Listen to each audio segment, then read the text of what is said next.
안녕히 주무셨어요. 7월 14일 목요일 손으로 묵상 시작합니다. 오늘 우리에게 준 하나님의 말씀은 로마서 6장 12절부터 14절까지 말씀이고요.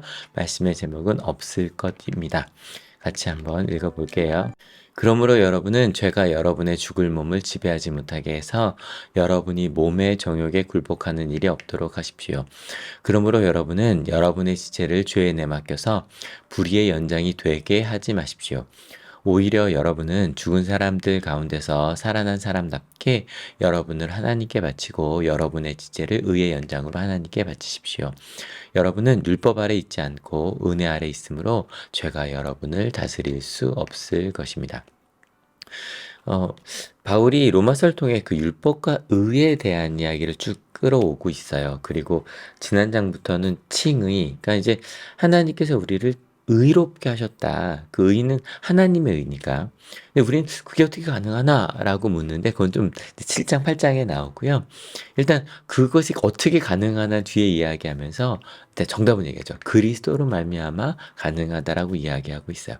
오늘 이야기도 그 하나님께서 우리를 의롭게 하셨어. 그리스도 말미암아 그게 가능해. 이제 그 다음 이야기예요. 다시 한번 읽어볼까요? 그러므로 여러분은 죄가 여러분의 죽을 몸을 지배하지 못하게 해서 여러분이 몸의 정욕에 굴복한 일이 없도록 하라고 되어 있는데요. 이게 되게 쉬운 것처럼 이야기하지만 몸의 정욕, 내가 원하고 좀 내가 내 마음대로 살고 싶은 그런 정욕에 굴복하지 말라는 거거든요. 죄의 문제, 실은 우리 그리스도인들이 평생을 지고 가는 문제가 바로 죄의 문제. 7장에서 바울이 죄의 문제, 그러니까 자기도 힘들다고 이야기를 하는데, 어떻게 이게 가능한 일일까요? 정말 사람이 이렇게 할 수 있는 걸까요? 결국 사람은 자기 욕심이나 거기에 빠져서, 뭐 다른 종교들을 봐도 사람의 욕심이나 그런 것들 때문에 우리가 사람을 그렇게 지옥으로 만들어내는 것 아닐까요? 근데 바울은 또 그 다음에 이렇게 이야기해요. 불의 연장이 되게 하지 말고 의의 연장으로 하나님께 바치라는 거예요. 근데 여기서 중요한 단어가 있어요. 12절, 13절에 반복되는 단어인데 바로 요 그러므로라는 단어예요. 12절도 이렇게 시작하죠. 그러므로. 왜냐면 11절에 이 얘기를 했거든요. 11절 같이 읽어볼게요. 이와 같이 여러분도 죄에 대해서는 죽은 사람이요. 하나님을 위해서는 그리스도 예수 안 살고 있는 사람이라는 것을 알아야 합니다. 뭐 시간 되면 이 로마서가 좀 뚝뚝뚝뚝 가고 있기 때문에 앞뒤를 좀 같이 읽어보시면 좋은데요. 이미 선언을 한 거예요. 하나님께서 우리를 선택하셨고 그리스도로 말미암아 예수 그리스도의 십자가의 공로로 죄에 대해서는 이미 죽은 사람이고 하나님을 위해서는 그리스도 예수 안에 있는 사람이라는 걸 알라는 거예요. 어제도 그제도 말씀드리면서 어떻게 이게 가능한지 나중에 얘기합시다 그러면서 이건 이미 우리가 경험하고 있는 거거든요. 하나님과 더불어 평화를 누리고 은혜의 자리에 이렇게 나와 오셨잖아요. 하나님의 영광이 이르게 돼 소망을 품고 자랑하고 있고 그제 저와 함께 나눈 것처럼 환난을 자랑할 수 있는 사람이 이걸 이미 경험했거든요. 이미 경험했어요. 그 과정도 잘 이해가 안 되고 나 같은 죄인이 어떻게 그렇게 되는지 잘 모르겠지만 예수 그리스도를 알면 그게 됐어요. 그러므로 얘기하는 거예요. 우리는 율법 아래 있는 사람이 아니라 은혜 안에 있는 사람이라는 걸 알라는 거예요. 심지어 죄가 더 이상 우리를 다스릴 수 없는 그런 존재가 되었다는 것을 기억하라는 거예요. 여러분, 이게 엄청 큰 차이예요. 몸의 정욕을 극복하는 게 가능해? 라고 생각을 하면, 아니, 안 돼, 안 돼, 안 돼. 결국 그래서 채찍과 당근을 꼭 주일 설교하는 것 같네요. 주일 말씀처럼 채찍과 당근을 주고 넌 이렇게 하면 안 될 거야. 그래서 막 그렇게 갈 수밖에 없다라고 우리는 생각을 했는데 이미 예수 그리스도로 말미암아 바뀐 거예요. 죄가 다스릴 수 없는 존재라는 거예요. 여러분 이거를 인정하는 거, 그리스도로 말미암아 있게 되었다는 거, 그것이 무엇인지 계속 설명하겠지만 여러분 옆에 있는 사람을 바라보고 나를 바라볼 때 나는 하나님의 은혜 아래 있는 사람이야. 그래서 나는 이미 알 수 없어. 미움을 어떻게 이겨낼 수 있겠어? 나는, 내가 하던 대로, 난 절망할 수밖에 없어. 난 포기할 수밖에 없어. 라고 살던 우리가, 아니야. 예수님 때문에 나는 절망하지 않을 수 있어. 난 희망을 가질 수 있고, 하나님이 나를 통해 하나님의 일들을 이루실 거야. 죄는 더 이상 나를 다스릴 수 없어. 하나님 어떻게 해야 될까요? 하나님 도와주세요. 이렇게 가는 거.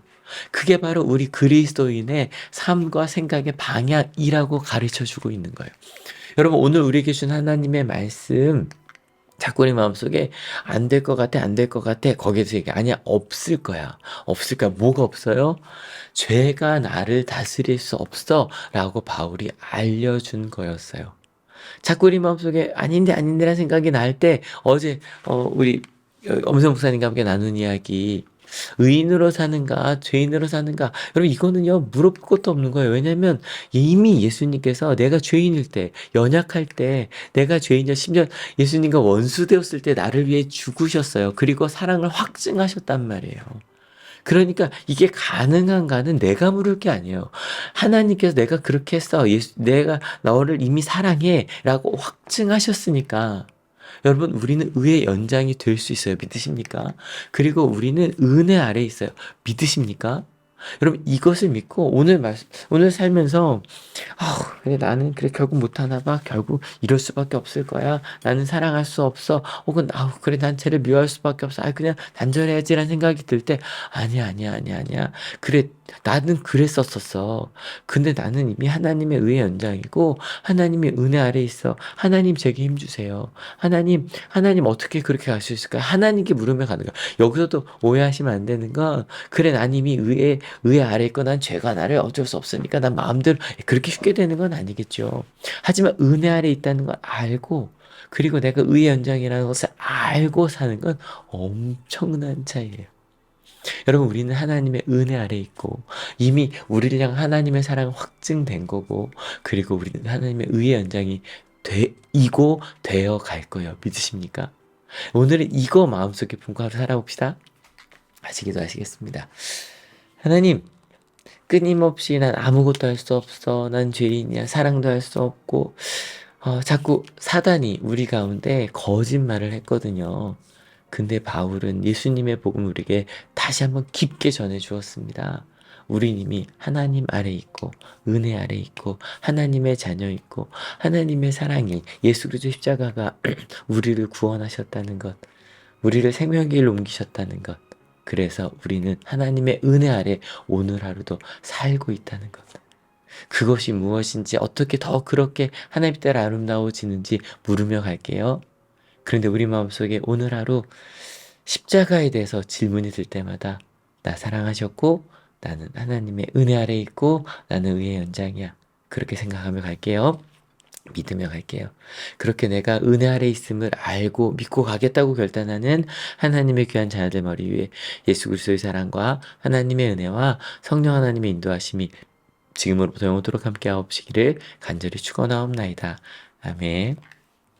여러분 아침 시간엔 비가 조금씩 내리네요. 오늘도 건강하세요. 여러분 때문에 행복합니다. 사랑합니다.